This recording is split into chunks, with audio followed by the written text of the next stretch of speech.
안녕하십니까. 오늘은 2023년 8월 3일 목요일입니다. 이따가 어떻게 될지는 모르겠지만 오늘 날씨는 진짜 너무 좋습니다. 벌써 봄인가 싶기도 하고 이제 8월인데 여튼 구독과 좋아요 부탁드리면서 시작해 보겠습니다.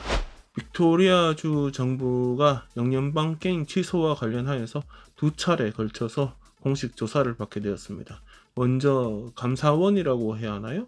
오디터 제너럴이라고 정부로부터 독립된 감사기관이 있습니다. 여기서 조사를 받게 됩니다. 어찌 된 것이냐 하면 저번에 영연방 게임 취소 발표 있고 나서 며칠 후에 야당 대표인 존 패슈토가 감사원 대표를 맡고 있는 감사원장 격이라고 해야 되겠죠? 앤드류스 그리브스에게 갑자기 돈이 더 들어간다는 이유로 영연방 게임 취소한 것에 대해 구체적인 조사가 필요하다 이렇게 편지를 보냈고, 어제 앤드류스 그리브스는 조사가 필요하다고 판단, 조만간에 감사원 차원의 조사를 시작한다고 발표한 것입니다. 이 발표가 있기 조금 전에는 빅토리아주 의회 상원에서 의회 조사를 해야 한다라는 야당 안에 대해 노동당이 수정안을 들고 통과시키려고 했는데, 녹색당을 비롯한 소수 야당 의원들이 보수연합의 편을 들어버렸고, 그래서 보수연합이 먼저 내었던 영연방 게임 취소에 대한 전면조사, 이 조사가 필요하다는 안에 동의하면서 최종적으로 의회 차원에서 조사를 결정하게 되었습니다. 의회 조사를 하게 되면 다니엘 앤드류스 총리를 막론하고 누구든 관련자들을 불러서 질의를 할 수 있는 것으로 알려졌습니다. 몇 년 전 골드코스트에서 열린 영연방 게임 직전에 당시 조직위원회가 취소를 모색한 적이 있고, 당시 취소 비용으로만 1빌리언 달러가 넘을 것이다 이런 계산이 나왔던 적이 있습니다. 이번 빅토리아주 대회 취소로 인해서 이보다 더 많은 혈세가 취소 비용으로 치러질 것이라는 전망이 대다수인데, 다니엘 앤드류스는 아직까지 취소에 대한 비용은 수많은 질문에도 불구하고 전혀 언급한 적이 없습니다. 평소에 노동당 편을 들어주면서 자신들의 이익을 가져갔던 소수 야당들조차도 이렇게 엄청난 혈세가 낭비될 이 상황에 대해 심각성을 느끼고 조사를 해야 된다고 손을 든 것입니다. 돈이 적게 들어갈 줄 알았는데 더 많이 들어간다고 하니까, 그래서 빨리 취소도 하고 했는데 뭘 잘못했냐? 이러면서 사과도 거부한 다니엘 앤드류스가 이번에는 의회나 감사원의 조사를 받으면서 어떤 식으로 또 빠져나갈지 궁금해집니다. 그건 그렇고 요즘 연방의회도 그렇고 주의회도 그렇고 사안이 사안인 만큼 진영 논리 같은 거는 일단 제껴두고 그때그때 뜻을 같이 하여서 의사를 표현하는 것을 보니까 한편 부럽기도 합니다. 그건 그렇고 어제 말씀드렸던 멜번 서부 지역의 멜튼에서 선샤인까지, 그리고 또 윈덤베일에서 선샤인까지 추가 선로 이제 건설하겠다, 이런 계획은 물 건너갔다 이렇게 말씀을 드렸었는데, 그 내용에 대해서 빅토리아 주정부가 입장을 내어놓았습니다. 이미 있는 선로에 추가 선로를 만들지는 않고 이미 있는 곳에 어떻게든 기차를 더 많이 끼워 놓고 더 큰 기차를 넣어서 당장의 문제를 해결할 텐데, 그래서 지난번 예산안에 멜튼 라인에 대해서 650밀리언 달러 예산이 편성된 바가 있다, 이런 입장입니다. 또 철도 건널목 제거 공사를 통해서 배차 간격을 더 줄일 수 있을 거니까 지금 많은 기차 사태도 좀 해결할 수 있을 것으로 본다, 이렇게 입장 정리를 하였습니다. 그러니까 선로를 추가하겠다든가 현재 디젤 기관차를 전기 기관차로 바꾸겠다든가 2018년도 총선 직전에 이렇게 발표했던 적이 있는데, 이 방안을 취소한 것은 아니고 다른 뭘 하겠다 이런 말입니다. 그러면 취소한 것이 맞다는 말인지 취소 안 한 것이 맞다는 말인지 되게 헷갈리는데, 취소는 안 했다, 근데 추진도 안 한다, 이 정도 정리가 되나요? 하여튼 어제도 말씀드렸지만 아직도 울고 먹을 뼈다구가 더 많다고 생각하나 봅니다. 몇 번 더 울고 먹고 폐기하거나 그때 가서 조금 바꿔서 또 울고 먹을 것이라 생각합니다. 어제 공개된 통계청 자료에 따르면 94만 7,300명의 호주인이 2개 이상의 일자리를 가지고 있다고 합니다. 이는 관련 조사가 있은 이후 최고로 높은 숫자라고 합니다. 고물가 상황과 부인난 상황, 이 두 상황이 겹쳐지면서 뭐 발생한 현상이다 이런 해석인데, 일자리 하나만 가지고 있는 사람이 1300만 명 넘어간다고 하고, 두 개 이상 일자리 가진 사람의 비율은 그러면 한 6.6% 정도가 된다고 합니다. 코비드 전에는 요게 한 5%, 6%뭐 어디 사이 그 정도로 계속 유지가 되어 왔었다고 합니다.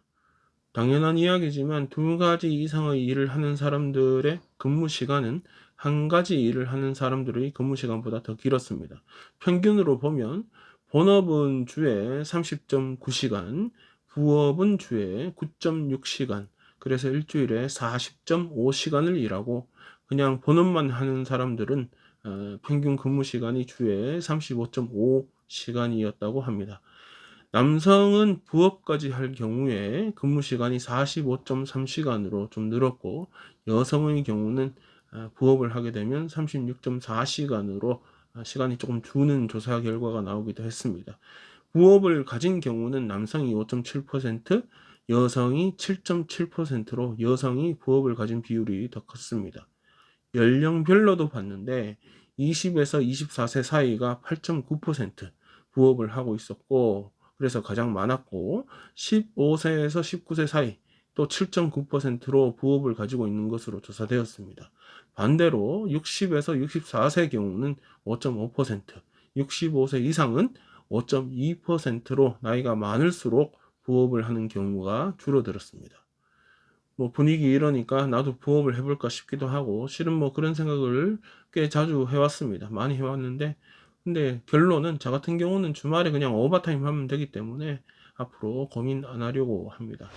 안소니 알바니지 정부가 지난주 예고한 대로 조기 총선을 걸어두고 10빌리언 달러짜리 미래주택기금 법안 그대로 재상정하였습니다.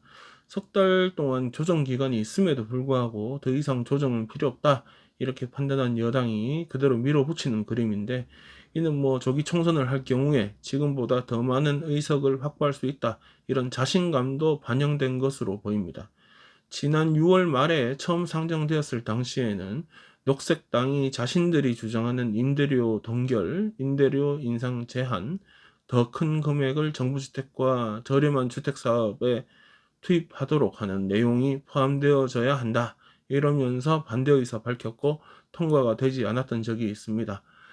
보수 연합이야 뭐 진작에 반대를 하고 있는 상황에서 어찌되었건 법안 통과를 위해서는 녹색당의 찬성이 필요한 가운데, 오늘이나 내일 줄리 콜린스 주택장관과 녹색당 대변인 맥스 찬들러 마더가 모임을 가지고 협상을 벌일 예정인데, 결국에는 안소니 알바니지 호주 수상과 녹색당 당수 아담 밴드가 당대표 회담을 가지지 않고서는 별다른 협상이 불가능할 것이라고 봅니다. 녹색당 대변인 맥스는 뭐 글자 하나 안 바꾸고 재상정을 했다는 거는 녹색당을 무시하고 현재 임대주택난으로 고생을 하고 있는 국민들 무시하는 처사, 뭐 그렇게 비난을 하였고, 줄리는 하루빨리 법안을 처리해야 도움이 필요한 사람들에게 조금이라도 빨리 도움이 도달할 수 있다고 하면서 찬성을 재촉하기도 하였습니다.